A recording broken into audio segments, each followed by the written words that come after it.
क्या आपके मन में यह सवाल आया कि इसरो 14 दिन चांद पर रहने के लिए पिछले 15 सालों से मेहनत क्यों कर रहा है? क्या आपके मन में यह ख्याल आया कि इसरो और भारत को चंद्रयान 3 मिशन से क्या हासिल होगा?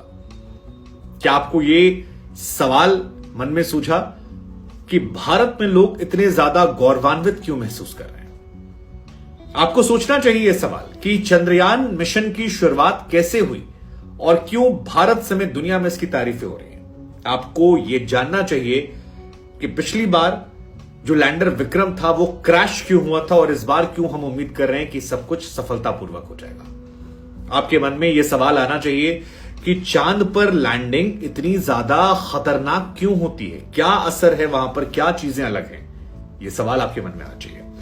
चंद्रयान 3 इतना क्यों जरूरी है यह जानना बहुत जरूरी है, लेकिन लॉन्चिंग कैसे हुई, चंद्रयान 3 जो है उस पर खर्च कितना किया गया, इस खर्च से हमें क्या मिलेगा, सॉफ्ट लैंडिंग क्या होती है, चंद्रयान 3 की सफलता के बाद भारत समेत दुनिया में क्या बदलेगा, और तो और चंद्रयान 3 पर निगरानी कैसे होगी इसके जरिए।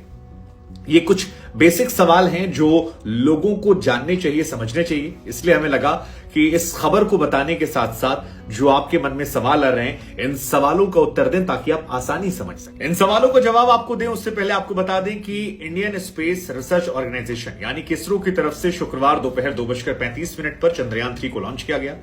आंध्र प्रदेश के श्रीहरिकोटा के सतीश धवन स्पेस सेंटर से इसे एक रॉकेट के जरिए चंद्रयान को स्पेस से भेजा गया। अच्छी बात यह थी कि 16 मिनट के अंदर यह पृथ्वी की कक्षा में सफलतापूर्वक पहुंचा और इसके बाद जानकारी निकल कर आई कि 23 अगस्त को शाम 5:47 पर यह चांद पर पहुंच जाएगा।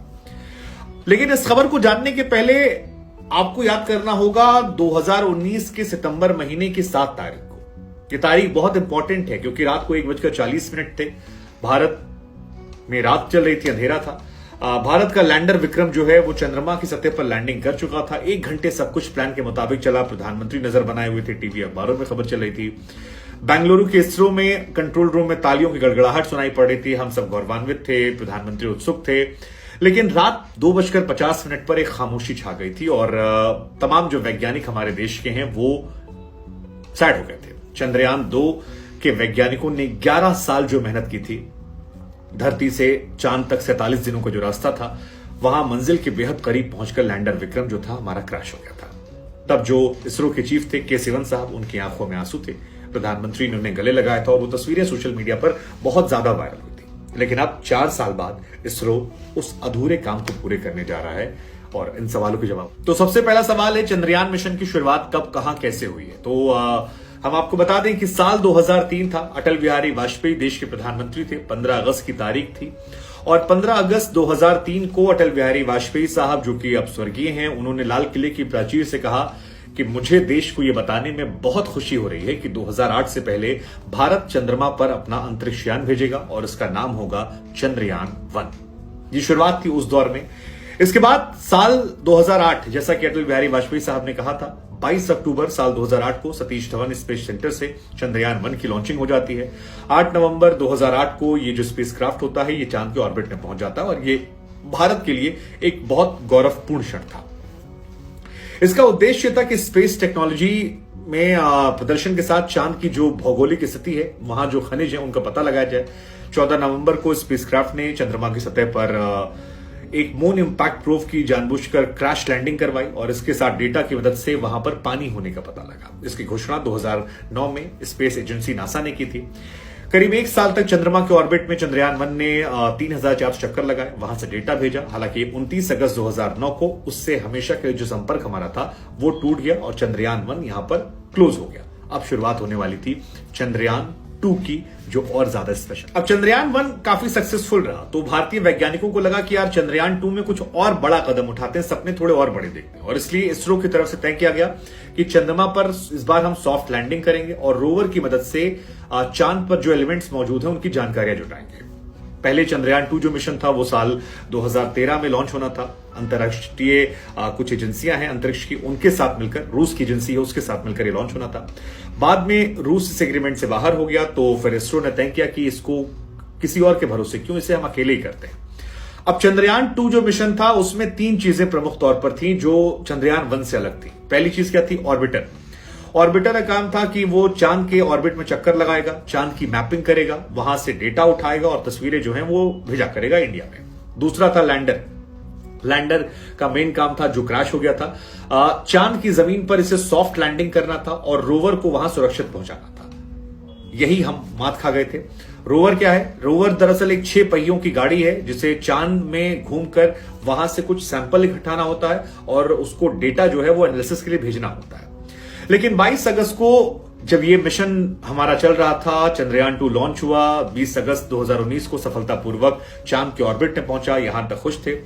लेकिन 6 दिसंबर साल 2019 को जब सॉफ्ट लैंडिंग हो रही थी तो अचानक लैंडर से हमारा कम्युनिकेशन टूट गया और लैंडर इसके बाद गायब हो गया।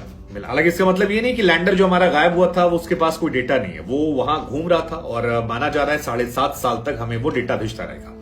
अब सवाल ये कि क्रैश क्यों हुआ था लैंडर विक्रम हमारा, जो काफी ज्यादा देशवासियों को भावुक कर गया था। उस जमाने में इसरो प्रमुख रो रहे थे, प्रधानमंत्री गले लगा रहे थे। तो इसको लेकर बाद में सरकार की तरफ से जो ऑफिशियल जानकारी आई उसके मुताबिक थ्रस्टर जो होता है उसमें गड़बड़ी की वजह से ये हुआ था। चांद पर लैंडिंग से पहले विक्रम लैंडर ने चांद पर उतरने की स्पीड जो है वो 1683 मीटर प्रति सेकंड से घटकर 146 मीटर सेकंड की गई थी और दूसरे फेज में सिस्टम में गड़बड़ी आई। जहां लैंड करना था उससे 500 मीटर ऊपर से कंट्रोल खोया और उसके बाद वो गायब हो गया। अब आपके जहन में सवाल आना चाहिए कि यार चांद पर लैंडिंग इतनी ज्यादा टफ क्यों है? तो देखिए, धरती पर जब कुछ लैंड करवाते हैं तो बड़ा इजी है क्योंकि यहां पर वायुमंडल है। छोटा सा एग्जांपल देते हैं कि अगर आप हवा से कूदते हैं ऊंचाई से और पैराशूट खोलते हैं तो आप वायुमंडल की वजह से धीरे धीरे नीचे आ जाएंगे और धरती पर आसानी से उतर जाएंगे। लेकिन जब आप चांद की बात करते हैं तो वहां कहानी थोड़ी अलग है। मसलन आप वहां पर अगर पैराशूट से ऊपर से कूदते हैं तो क्योंकि वायुमंडल वहां 0 है और अगर पैराशूट उतरेंगे तो आप भड़ाक से नीचे गिरेंगे, इतनी तेज नीचे गिरेंगे कि आप बिखर जाएंगे। उतरने के लिए वहां पर प्रोपेलेंट जलाना पड़ता है और क्योंकि ईंधन धरती से सीमित मात्रा में वहां जाता है तो बड़ी चांसेस कम होते हैं। मंगल पर भी उतरना आसान है, चांद पर उतरना थोड़ा। दूसरी कहानी कि भाई वो मिला क्यों नहीं हमारा? तो मिला इसलिए नहीं क्योंकि धरती पर कोई एयरक्राफ्ट जो है उसे आप जीपीएस से पता कर लेते हैं, लेकिन चांद पर लोकेशन पता करने के लिए आपके पास कोई माध्यम नहीं है। वहां जीपीएस है नहीं तो ना लैंडिंग के पोजीशन का पता लगता है और ना ही जहां पर वो उतरा है वहां से डिस्टेंस का। तो ये एक वजह है।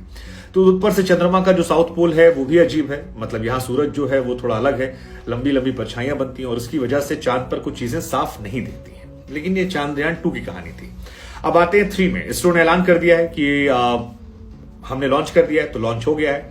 3 मुख्य लक्ष्य इसके हैं जो आपको जानना चाहिए। चंद्रयान 3 के लैंडर की चांद की सतह पर सुरक्षित सॉफ्ट लैंडिंग होनी चाहिए, एक। दूसरा, रोवर जो है इसको चांद की सतह पर चलकर जाना होगा जहां ताकि डेटा कलेक्ट कर सके, जैसा मैंने पहले बताया, और वहां मौजूद एलिमेंट जो है उनको कलेक्ट करके वापस भेजना और उनको स्टडी करने मदद करना। जैसे ही चांद पर यह पहुंचेगा लैंडर रोवर, चांद के एक दिन यानी धरती के 14 दिनों के लिए एक्टिव हो जाएंगे और यही सारी कहानी है। अब सवाल यह कि इसमें बजट कितना है? तो बजट जो इसका है वो 700 करोड़ है, तकरीबन आदिपुरुष फिल्म के बराबर ही इसका बजट है। 700 करोड़ की लागत इसकी हुई है।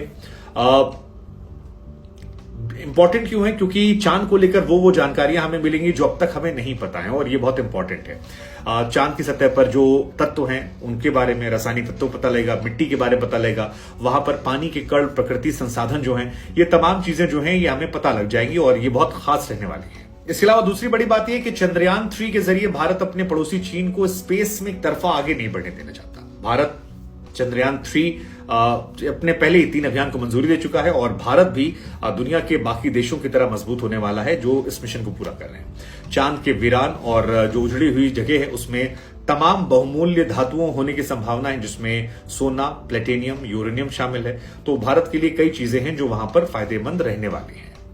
इसके अलावा एक बात आपको और जाननी चाहिए कि चंद्रयान 3 के लैंडर को साउथ पोल पर उतारा जाएगा और साउथ पोल जो जगह है यहां पर चांद पर, क्योंकि अमेरिका, रशिया, चीन इस पर फतेह कर चुके हैं, लेकिन यहां पर इस हिस्से में नहीं पहुंचे। इस हिस्से की जानकारियां जो हैं वो बहुत नहीं आई हैं। ऐसे में चंद्रयान 1 मिशन में साउथ पोल के बर्फ के बारे में पता लगा था। साउथ पोल काफी इंटरेस्टिंग भी है।